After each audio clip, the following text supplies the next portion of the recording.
فيرجينيا اشهر حاجة في مرسى مطروح.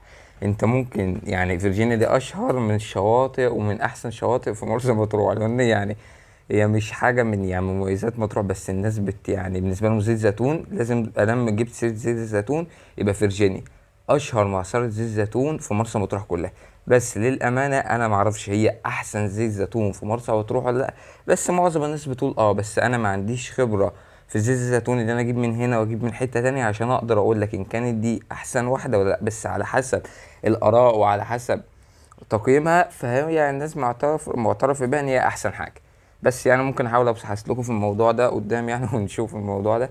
بس في هناك يعني الناس كلها تقول لك بقى دي بتاعت زيت، انا بقول لك هم مش بتوع زيت. انا اكتر حاجه عجبتني هناك الجوز الهند، ريحه الجوز الهند كان هناك بيتعصر.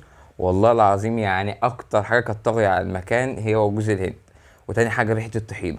الطحينه هناك يعني جمدان. وعلى فكره في هناك بقى اكتر حاجه انا عايز اكد له عليكم، في هناك منتجات طبيعيه للشعر، زيت زيتون، السبع زيوت، حاجات كتير قوي. هما برضو مشهورين بيها هناك، ودي اكتر حاجه شفت عليها سحب هناك.